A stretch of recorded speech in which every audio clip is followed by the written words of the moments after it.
بھاگ کر شادی کرنے کا انجام۔ یہ کہانی ان خواتین کے لیے ہے جو گھر سے بھاگ کر شادی کرتی ہیں۔ میرا نام شازیہ ہے اور میں لاہور میں رہتی ہوں۔ میری فیملی کا تعلق بھی لاہور کے ساتھ ایک گاؤں سے تھا۔ ہمارے گھر میں ماں باپ کے علاوہ میرے 2 بھائی اور 1 بہن تھی۔ ہم 4 بہن بھائی تھے۔ 2 بھائی بڑے تھے اور ان کے بعد میں اور میرے بعد میری چھوٹی بہن تھی۔ ہمارے علاقے میں پرائمری اسکول تھا، سو میں نے پرائمری کی تعلیم اپنے گاؤں سے حاصل کی۔ بعد میں میٹرک تک تعلیم حاصل کرنے کے لیے مجھے شہر جانا پڑتا تھا۔ ماں کے روکنے کے باوجود بھی بابا نے مجھے شہر میں تعلیم کے لیے بھیج دیا۔ پڑھائی کے دوران ہی میری ملاقات احسن سے ہوئی اور پہلی ہی نظر میں مجھے اس سے پیار ہو گیا۔ وہ مجھ سے 1 کلاس سینئر تھا۔ کچھ دن بعد ہماری ملاقات ہونا شروع ہو گئی۔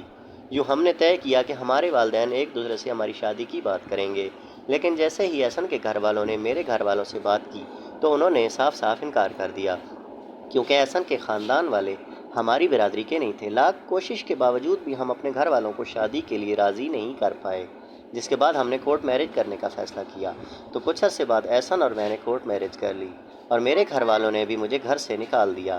شادی کے بعد اللہ نے ہمیں چاند جیسی بیٹی سے نوازا اور احسن بھی ہمارا خوب خیال رکھتے تھے۔ شادی کے بعد 17 سال بہت اچھے گزرے، لیکن اس کے بعد ایک ایسا واقعہ جس نے میری آنکھیں کھول دیں۔ احسن بیٹی پر بہت سختی کیا کرتے تھے، بارہا پوچھنے کے باوجود بھی انہوں نے کبھی اس بات کا ذکر نہیں کیا۔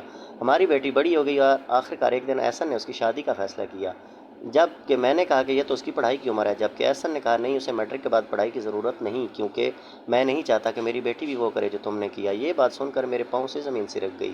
احسن نے کبھی بھی مجھے کسی بھی بات کا طعنہ نہیں دیا تھا، لیکن آج یہ بات سن کر میرے سارے ارمان خاک میں مل گئے اور مجھے احساس ہوا کہ شاید میں نے غلط کیا تھا۔ ناظرین، کورٹ میرج کے 100 میں سے 90 کیسز میں ایسا ہی ہوتا ہے۔